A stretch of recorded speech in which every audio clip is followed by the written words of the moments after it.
Então nós vamos tratar, daquilo que são os inibidores, dessa sindérese, no nosso interior, ou desses desreguladores, que nos fazem um certo mal, Então nós vemos, no próprio catecismo, quando fala lá, mas esta união íntima e vital com Deus pode ser esquecida, ignorada e até rejeitada explicitamente pelo homem. Tais atitudes podem ter origens muito diversas. Aí vai dizer ali, colocar, a revolta contra o mal do mundo, a ignorância ou a indiferenças religiosas, as preocupações com as coisas do mundo e com as riquezas, o mau exemplo dos crentes, as correntes de pensamentos hostis à religião,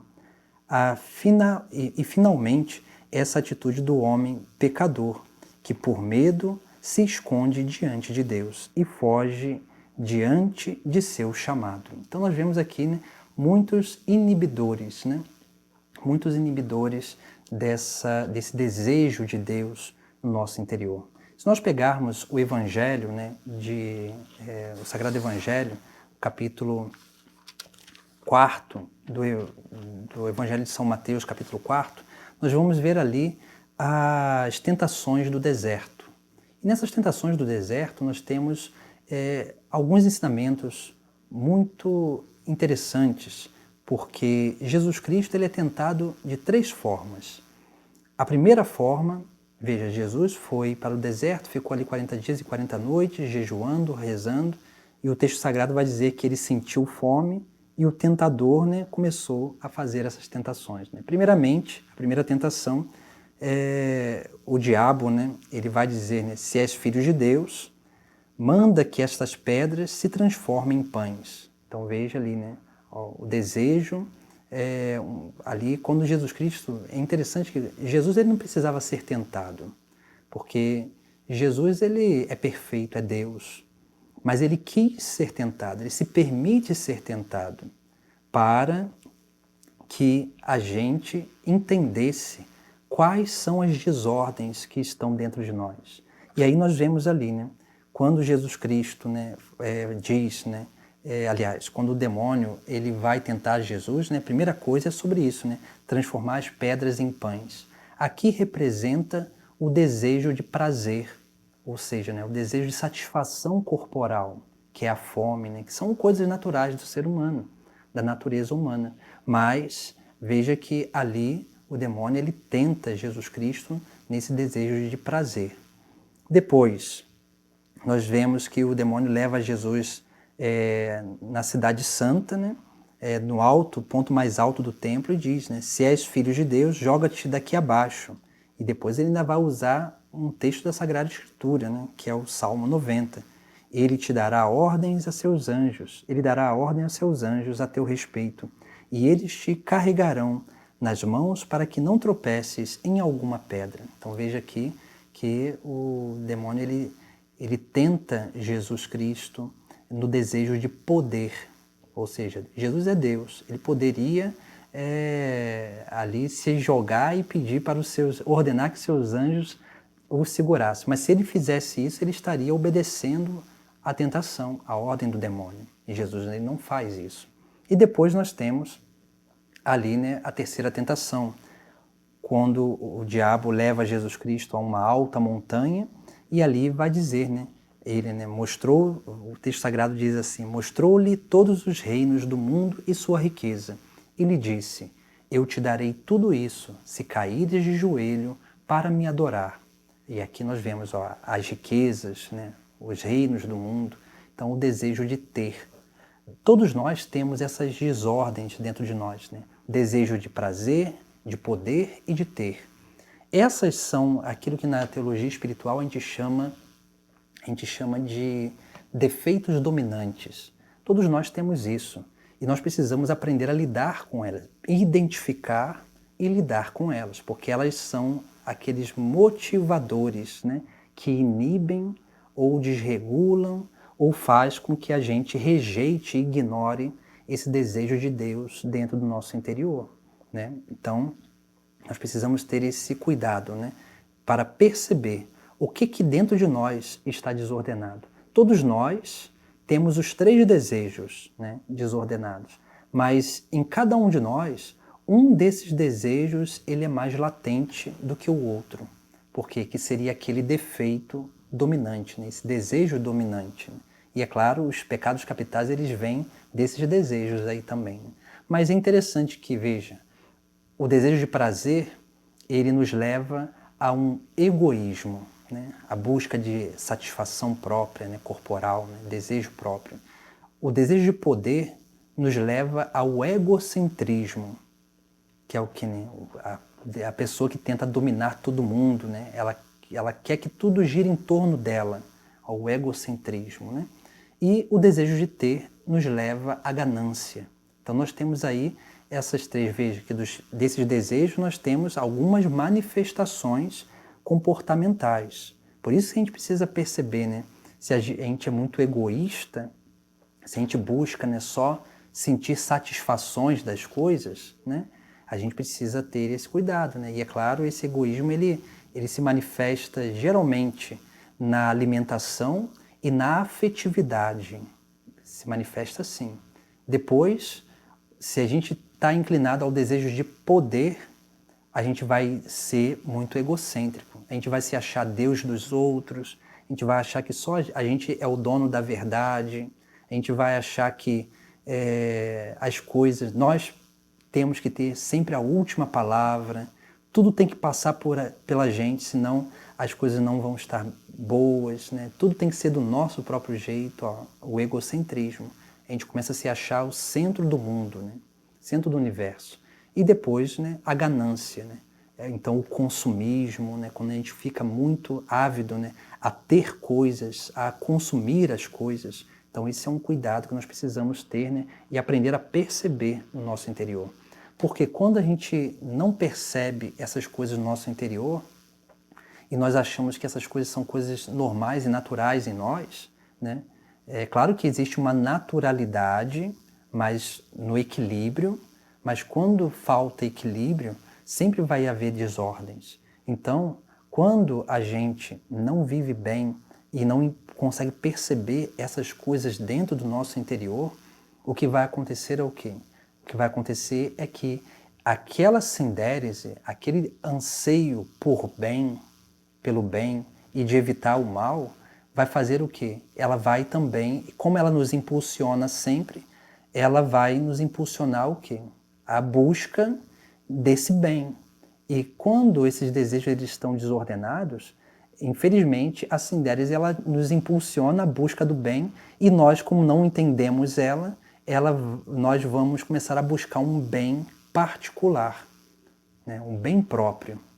E esse bem próprio, ele pode se tornar um mal social, um mal para o outro, né? Então, veja, esse cuidado que nós precisamos ter com a nossa vida interior, porque essas coisas inibem, né, inibem aquilo que é, sim, né, a nossa, aquilo que são os anseios profundos da nossa alma, do nosso, da nossa condição, né, humana, né, da nossa natureza. Por isso que quando a gente se deixa levar, né, por esses inibidores, né, o desejo de prazer, poder, de ter, pelo egoísmo, pelo egocentrismo, pela ganância, quando a gente se deixa arrastar por isso, por essas desordens, o que vai acontecer na nossa vida? A primeira coisa que vai acontecer é o quê? A gente vai começar a ter uma vida, um olhar sobre a vida muito subjetivo. A gente vai experimentar tudo de uma forma subjetiva e a gente não vai ter um olhar objetivo sobre a realidade. Por isso que quando nós não temos uma busca de virtudes, quando nós deixamos com que esses desejos se desordenem na nossa vida, a gente vive o quê, né? A gente vive dos nossos achismos, né? E aqueles desejos lá, né, aquelas buscas de bondade, de verdade, de beleza, elas começam a desordenar também dentro do nosso interior. E é isso que acontece, né? Aí que surge o subjetivismo, que não tem nada de errado no subjetivismo. claro, na experiência subjetiva, não tem nada de errado, mas o que vai realmente purificar a nossa experiência subjetiva, né, a nossa experiência pessoal, o que vai purificar isso é aquilo que é o conhecimento objetivo das coisas. Por isso que a gente está aqui refletindo sobre essas realidades, né, do nosso interior. Porque quando a gente entende essas condições objetivas da nossa vida, a gente aprende a discernir o que é subjetivo, né? Ou seja, né? O que é uma experiência ordenada e desordenada na nossa vida, né? Então, essas coisas elas são importantes para a nossa essência. Depois, nós vemos ali, né? Veja, esses inibidores, né? Eles motivam, né? Ou seja, quando, se lembra que a gente falava lá, né, na nossa última reflexão, né, sobre os atributos metafísicos, né? Todo ser humano ele foi criado bom, belo e verdadeiro. Esses anseios de bondade, beleza e verdade estão dentro de nós, né? Estão dentro de nós. E aí, naturalmente, quando essas realidades estão desordenadas dentro de nós, o que vai acontecer, né? Na busca da bondade, nós começamos a buscar o quê? Muito mais as nossas satisfações. Nós começamos a buscar experiências emocionais e sentimentais. Nós começamos a buscar o nosso bem próprio. E aí, é claro, né, isso vai gerar um mal social, né? Vai gerar um mal social. E em vez de buscar a beleza, né, ou seja, a singularidade da nossa vida, a gente vai tender o quê? A vaidade, a perda, né? E aí é claro que vai nos levar, né, à perda da verdade, né? Que aí vai nos levar o que, né, a essa vaidade que faz com que a gente perca a nossa singularidade, aquilo que realmente nós somos. E é claro, a identidade também. E aí a busca da verdade vai faltar na nossa vida, porque nós não vamos buscar a verdade. Nós vamos começar a viver de quê? De achismos e ideologias, né? A gente vai perder o nosso fundamento objetivo. O fundamento objetivo, porque a objetividade da vida nos mostra o quê? O caminho por onde nós devemos caminhar, para que a gente possa aprender a discernir as nossas experiências.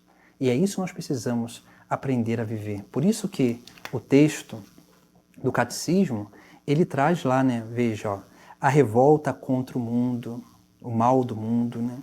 Às vezes as pessoas ficam assim, né, vê tanto mal no mundo que as pessoas elas se revoltam com isso e aí elas, uma hora ou outra, elas vão culpar até Deus, né? Elas culpam a Deus. Depois, né, a ignorância ou a indiferença religiosa. Por quê? Porque quando as pessoas elas se fecham para a experiência de Deus, né, para essa experiência com o objetivo na nossa vida, né, elas com certeza elas vão viver de subjetividades. Por isso que tem tanta gente dentro da igreja que fica pulando ou fica, né, andando de igreja em igreja, de religião em religião, pessoas que ficam, né, aí buscando, né, andando de grupo em grupo só para ter uma experiência emocional e sensitiva, né? Tem muita gente, felizmente, dentro da igreja que vive assim, porque não amadurece a sua fé e fica buscando essas experiências que acham que isso que vai suprir aquele que é o vazio do seu coração, da sua alma. E na verdade não é, né? Só Deus supre essa realidade. E as pessoas elas ficam se enganando às vezes, se iludindo, porque elas ficam buscando esses sentimentos, essas emoções, esses momentos emocionais e se enganando achando que é Deus. E na verdade não é. Não é Deus.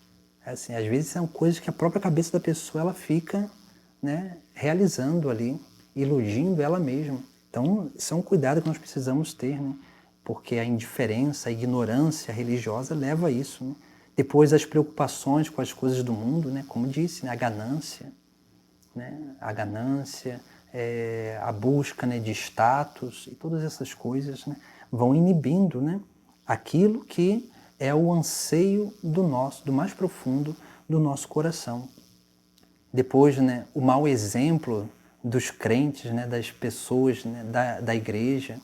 Porque quando a gente não segue a Jesus Cristo, a gente vai o quê? Colocar a nossa confiança em pessoas. E quando essas pessoas caem, essas pessoas que têm a sua limitação, a sua dificuldade, quando elas caem, ou então elas abandonam, a gente abandona também.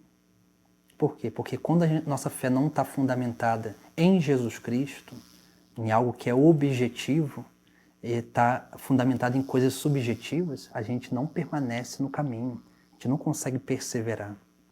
Depois, né, o texto do Catecismo ainda diz, né, as correntes de pensamentos hostis à religião. Isso acontece muito, né? Às vezes, acontece muito, às vezes, na adolescência, né? A gente saiu do catecismo, né? A gente aprendeu algumas coisas, por isso que é importante a gente ter uma boa catequese. Porque às vezes os nossos, né, eles saem da nossa catequese, porque eles vão para a escola, estão na escola, e aí vai ter um professor lá, né, que às vezes, por alguma revolta, ou por alguma ideologia, alguma coisa assim, vai começar a colocar, né, ensinar coisas que às vezes o adolescente ali, ou o jovem, não sei, ele vai acolher aquilo, às vezes até o adulto também, né, ele vai acolher aquilo como verdade, porque o outro é um professor, ele tem o argumento de autoridade, e aí se a pessoa ela não se abre a uma vida reflexiva, né, a uma vida de perceber todas essas realidades que estão ao nosso entorno e dentro de nós, é claro que ela vai se deixar levar por essas circunstâncias, né, que são apresentadas diante dela, né, esses pensamentos hostis à religião. E é claro, né, também ali, né, quando a gente não fortalece, não vive bem a nossa fé, o que vai acontecer? O catecismo diz, né, e finalmente essa atitude do homem pecador, por medo, se esconde de Deus e foge diante do seu chamado. Ou seja, né, quando a gente confia muito nas nossas forças, quando a gente busca, né, se deixa arrastar, né, pelo egoísmo, o egocentrismo, a ganância, esses desejos dominantes, esses defeitos dominantes do nosso interior, que vão inibir, né, esse desejo de Deus, quando a gente se deixa arrastar por isso, a gente vai viver o quê? A gente vai viver sempre segundo a nossa vontade. Então a gente não vai ter capacidade de corresponder ao chamado de Deus. Às vezes Deus nos chama no chamado vocacional e nós não temos a coragem de responder. Justamente por isso, né? Por quê? Porque se a gente está enchendo a nossa vida interior de coisas passageiras e aquele vazio ainda continua, enquanto a gente não tiver uma verdadeira experiência de beber essa água viva que Jesus Cristo diz à samaritana, para que da nossa vida jorre, né, uma fonte para a eternidade, para a vida eterna, enquanto a gente não viver essa experiência, nós teremos ainda medo, ou então, quando a nossa fé ela não está amadurecida, a gente não vai ter capacidade de lutar contra o pecado, contra os vícios e contra todas essas coisas que vão tentando corromper a nossa própria natureza. E elas vão nos inclinando sempre às desordens, a inibir esse desejo de Deus do mais profundo do nosso interior, né? Por isso que nós precisamos ter esse cuidado, né? Para que a gente não viva de vaidades, de achismos e de ideologias, né? Que a gente não viva uma vida buscando o nosso bem próprio, que a gente não viva uma vida baseada no nosso subjetivismo e no nosso relativismo. Infelizmente nós temos muito isso, né? Um relativismo. Infelizmente, o Papa Bento XVI, num texto dele, vai dizer, né, que nós vivemos hoje um ateísmo prático, né? Dentro da igreja, né? Um ateísmo prático. Por quê? Ele fala isso, né? Porque o ateísmo prático nada mais é do que a pessoa que diz com seus lábios que crê em Jesus Cristo, professa a fé, mas a sua vida não condiz com a sua fé. Então esse é um cuidado que nós precisamos ter, né? Para que a gente não viva um ateísmo prático, né? no mundo, né? Porque nós somos chamados a ser discípulos e missionários. Nós somos chamados a testemunhar aquele que nos deu vida, aquele que nos salvou, aquele que realmente é o verdadeiro sentido para a nossa vida, aquele que tem a capacidade, a potencialidade de preencher a nossa vida interior. É isso que nós precisamos aprender a viver, porque se a gente não vive assim, infelizmente nós vamos viver segundo, as circunstâncias do mundo. E quando a gente vive segundo as circunstâncias do mundo, a gente vai alimentando cada vez mais esses inibidores daquele que é o verdadeiro desejo de Deus, do mais profundo do nosso coração. Que a gente possa, realmente refletir sobre isso, para que a gente realmente não se permita se distanciar dessa busca de Deus, de responder essas questões fundamentais da nossa vida interior, para que assim nós possamos encontrar o verdadeiro caminho, o verdadeiro sentido para a nossa vida, que tem a sua plenitude naquele que é o caminho, a verdade, a vida, que é o próprio Cristo, que é o nosso mediador entre nós e o Pai do céu. Que a gente possa realmente entender isso na nossa vida e nunca deixar de buscar essa objetividade da nossa vida, para que dessa forma, verdadeiramente, nós possamos ser esse evangelho vivo e essa fonte que jorra para a eternidade. Porque somente quando nós permitirmos Deus habitar dentro de nós, que nós teremos a verdadeira sensação de plenitude, de felicidade. Aí sim nós teremos aquilo que é defeito dominante, vai se tornar em nós defeito dominado. Porque essas coisas não vão ser extirpadas da nossa vida. Essas coisas vão ser dominadas pelas nossas virtudes, para que nós possamos realmente viver uma vida digna daquilo que é sim o que Jesus Cristo nos chama a viver.